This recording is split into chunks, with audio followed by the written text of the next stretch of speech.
4, 3, 2, 1. Welcome to the Capital Gains Tax Solutions podcast, also streamed on Expert CRE Secrets, where we believe most high net worth individuals and those who help them, they struggle with clarifying their capital gains tax deferral options. Not having a clear plan is the enemy, and using a proven tax deferral strategy, such as the Deferred Sales Trust, is an amazing way for you to exit highly appreciated crypto, business, real estate, save a failing 1031 exchange, so you can create and preserve more wealth or help your clients, friends, and family do the same. Hey, I'm your host, Brett Swarts, and each episode I'm joined by some of the best real estate, financial, wealth, and leadership minds in the world, where they share their ideas, deal stories, and inspirations. Together, we can make complex tax deferral strategies simple and passive income plans achievable. I am excited about our next guest. She is out of Ann Arbor, Michigan, and she is passionate about helping you and her friends, family, and clients create and preserve more wealth in real estate. And we're going to be talking about the magic of getting the deed, maybe some creative financing options. Please welcome to the show with me, Terry Penny. Terry, how you doing? Hi, Brent. I'm doing good. And for our listeners getting to know you for the first time, would you give us a little bit more about your story and your current focus? Well, I've been in real estate for 30 years. I'm an investor, full-time investor. I'm also a realtor. I help new investors. I've been teaching real estate strategies since 2001. Just everything real estate. Excellent. And, I believe we've all been given certain gifts in this life, Terry, and the gifts have been given us to be a blessing, help to others. So maybe go back to the earlier days, right? What maybe one or two gifts or strengths do you believe you were given, and how does that help how you help and bless people today? Well, when we first started, my husband and I made a great team. He passed away a couple of years ago, so I'm on my own now, but we built our careers in real estate, and we made a great team. I realize not all married couples can work together in that capacity, but we made it work, and I think it brought us closer together. Excellent. So having a great husband and being a good team member, I think that's fantastic. And you have a vast, great background in real estate, and I want to dive into the topic at hand, which is creative financing and figuring out ways to get the deed or get the deal done. Maybe is a better even to think about it. But let's just start out, Sarah. What's the number one secret for getting the deed or getting the deal done? Well, subject to the magic of getting the deed basically is a real estate strategy. Some investors know how to do this, some don't. It is a little bit of an advanced strategy, but it's an excellent way to be able to take a deal down that has no equity or somehow wouldn't normally fit into a deal that most investors are looking for. The ideal scenario would be someone in maybe a distressed situation, not necessarily the property is in a distressed condition. It might be someone where the house is upside down, meaning they owe more on it than it's worth. So what are you going to do with that, right? I mean, they can't sell, they can't afford to sell. They may have just bought the property and their job might be moving them out of state. They don't want to be a landlord, right? Some people have heard all the horror stories. Or someone that may have just lost their good paying job right after they bought this beautiful house, maybe a year ago. They can't afford it anymore. They've already fallen behind on some payments. So basically, as an investor, you come in, you want to solve problems. And this is a problem. People don't want to risk their credit by having a foreclosure on their record, or, they want to preserve their credit. They don't want to be a landlord. So as an investor, you can come in and offer to purchase the property subject to. So that's a phrase that a lot of investors have heard of, subject to.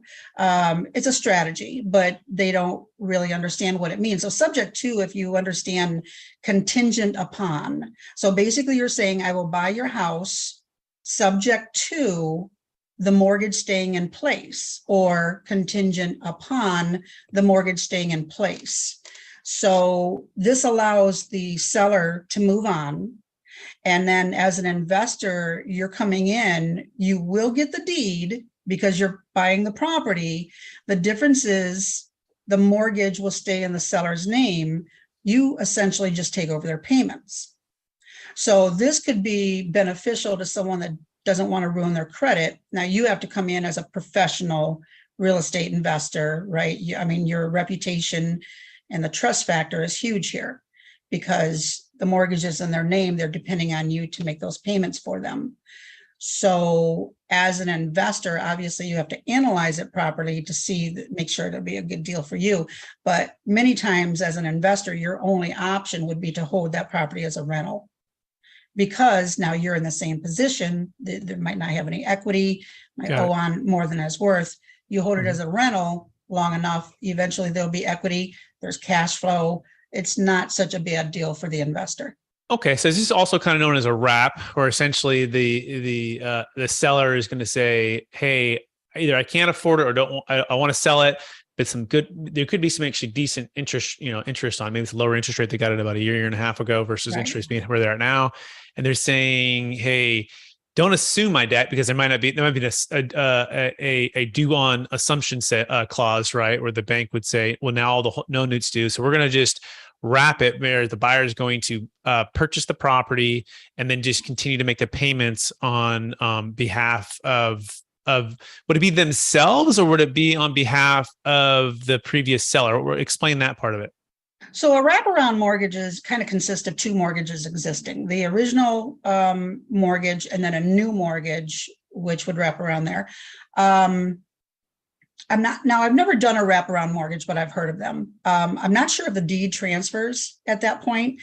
A land contract is also an option, but then again, there's two payments being made, there's different interest rates and so forth. This, if the seller is on board and they trust you, and this is a much cleaner way to do it. There's essentially a deed over to you, and then you're taking over the payments. Now, there is a due on sale clause on every mortgage, and you always take that risk of the mortgage company calling that mortgage due and payable because there was a sale. It's not the end of the world if that happens, but to stay under the radar where most payments are made electronically right now. They're not monitoring where those payments are coming from. Okay. So you don't want to be in a position where the seller is forced to pay off that mortgage. If that does come up, there's no due on sale police, right? They're not regularly doing title searches to see. Got it. So what's the risk for the buyer then? So the buyer gets the property, right? But, continues to make the payments.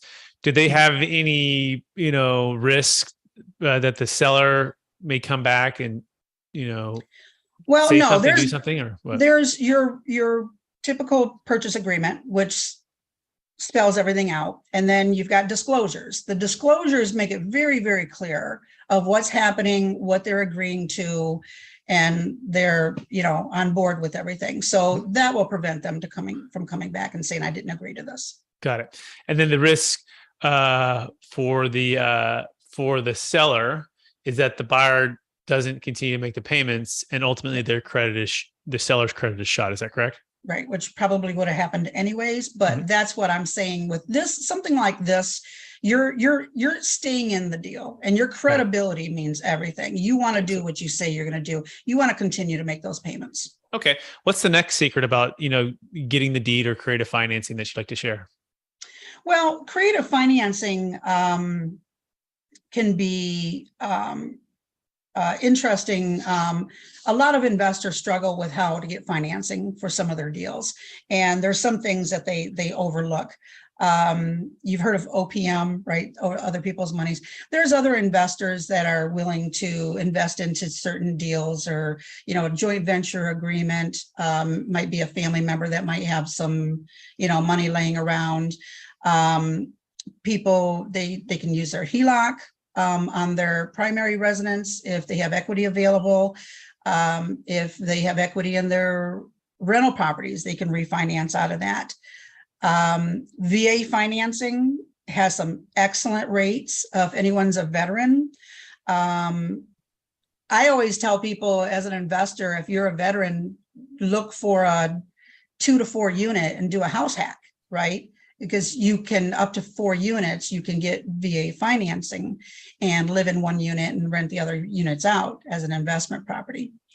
Hard money is always, that's how we started exclusively. But the hard money lenders will lend most of what you need, but you still have down payment and points and closing costs and so forth. And some new investors may not have that cash needed to bring to the closing table. A gap partner works real well with that, where you might only need 10 or 20,000. You can get the hard money loan, but you need the funds for the down payment, the payments, closing costs and points and so forth. Again, a gap partner can fill in the gap and bring that little bit of cash to the table. And basically you partner on it. Credit cards could also be your gap partner. If you've got some good credit cards, you can do cash advances. They got heavy fees behind them. But again, VA, if you're a veteran, I mean, Penn Fed, Navy Federal, and USAA have some excellent credit card programs too. So you might be able to pull cash off of those to fill the gap of what you need if you're going with a hard money loan. Seller financing, like lease options and land contracts, are always good for the investor. It could be a win-win situation. You're paying the seller interest. So they'll end up netting more than they normally would.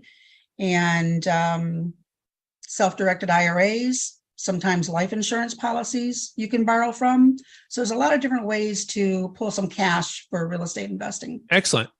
How does creative financing become more valuable in today's increasing interest rate environment?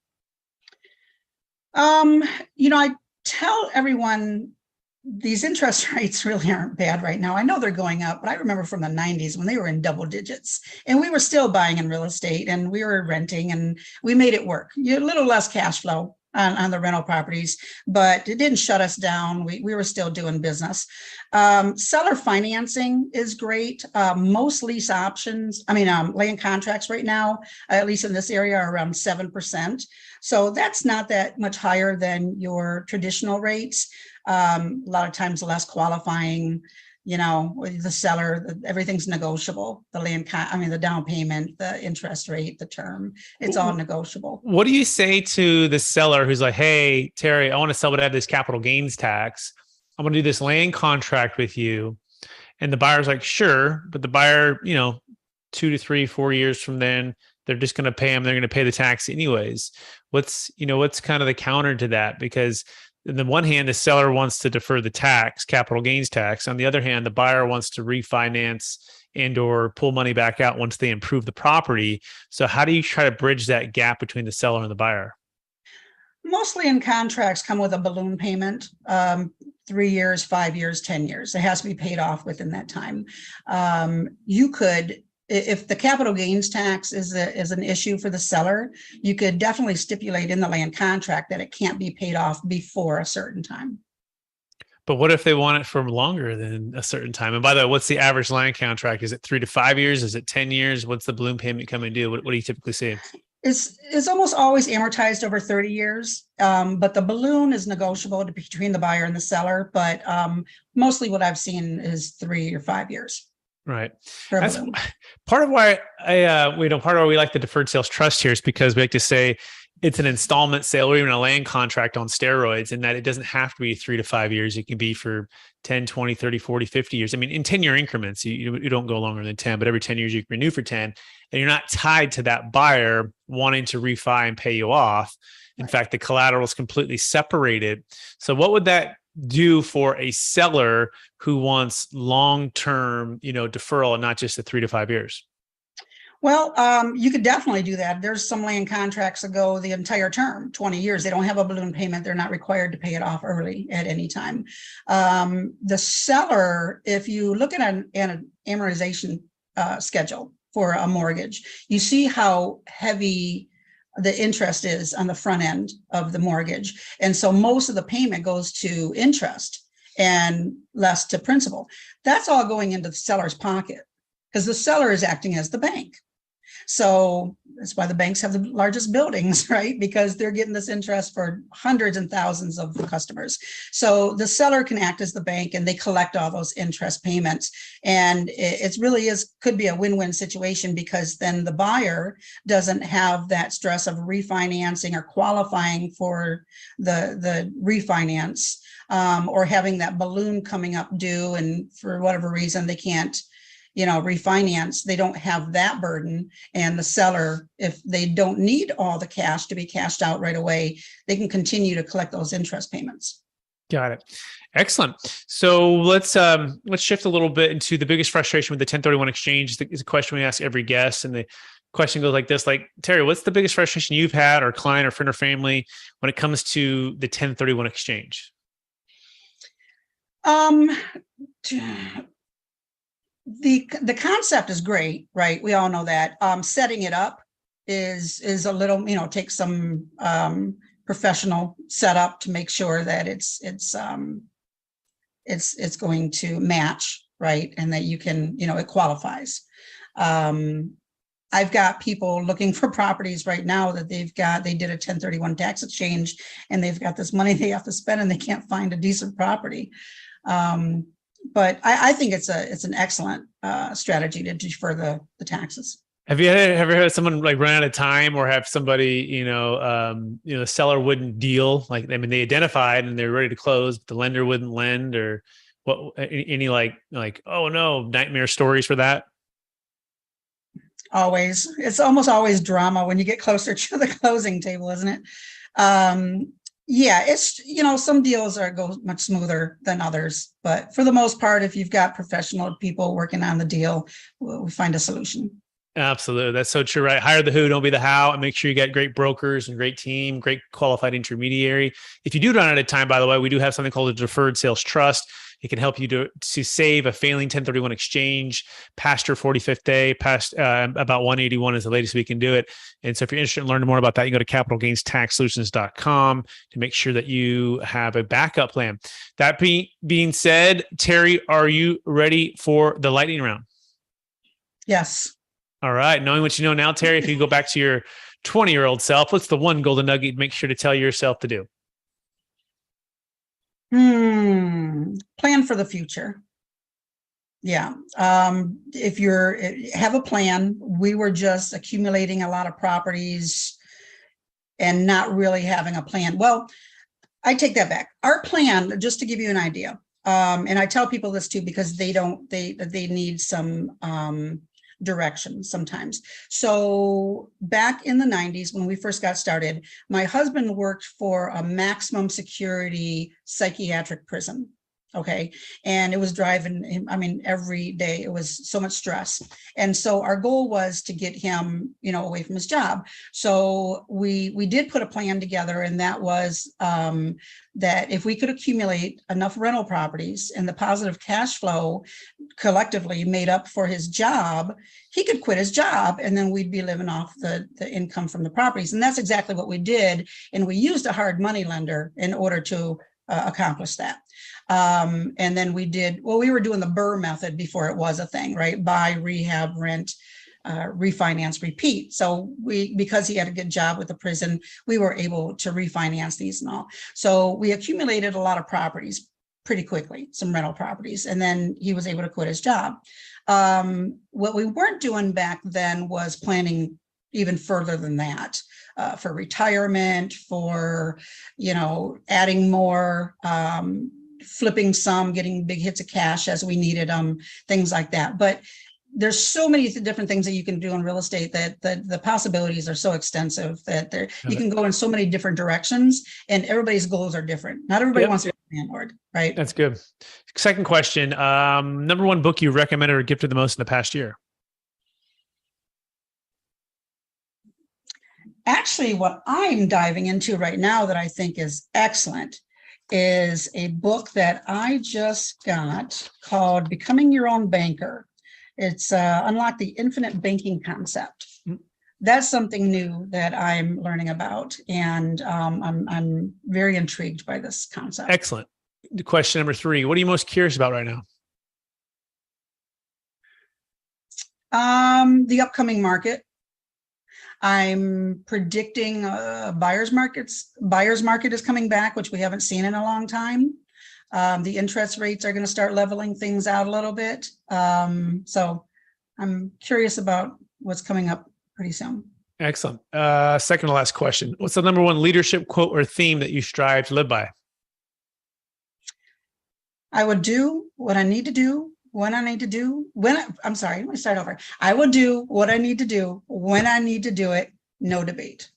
Excellent. Last question, Terry. After all your success, helping all the people you've helped, how do you stay centered with the habit you practice to stay centered in your values and stay encouraged to charge forward to reach new heights? I remind myself and others all the time that your reputation in this business is everything. And real estate, especially local real estate investors, they can be cowboys. They can be out there. And when you start doing bad business, your name will get around as having a bad reputation. And then, good luck. But if people are in this for the long haul, I know the veterans in the business. I know the ones that have been around here for a while. Those are the ones that are doing business professionally and not, they're trying to help people and find solutions for people. So those are the people I appreciate the most. Excellent. Terry, it's been a pleasure to have you on the show. And I want to encourage you to keep using the gifts and talents to help people create and preserve more wealth in real estate. Be creative with financing, finding deals, getting deals done. For our listeners who want to get in touch with you, what's the best place for them to find you? You can go to my website. It's terrypenny.com, TERRYPENNY.com. I have everything that I do is listed on there. Real estate. I do mentorships and I have some ebooks and things. So I do a little bit of everything, but mainly real estate's my bread and butter. Amazing. Thanks, Terry, for being on the show. I also want to thank our listeners for listening to that episode of the Capital Gains Tax Solutions podcast. As always, we believe most high net worth individuals and those who help them, they struggle with clarifying their capital gains tax deferral options. Not having a clear plan is the enemy, and using a proven tax deferral strategy, such as the Deferred Sales Trust, or maybe in a creative financing strategy to get things done like with Terry Penny is an amazing way to create and preserve more wealth. We also thank our listeners on Expert CRE Secrets for checking us out as well. And we encourage everyone to rate, review, subscribe. Go to capitalgainstaxsolutions.com if you want to get started on your deferred sales trust. Also, check out the new book that's coming soon, Building a Tax Deferred Exit Strategy. And check out our mastermind. It happens every Friday. It's no cost, complimentary, every Friday, 10 a.m. Pacific Standard Time, 1 p.m. Eastern, where we're talking about real estate. We're talking about tax deferral strategies, talking about the deferred sales trust. So you can check that out by going to capitalgainstaxsolutions.com. Thanks, everyone.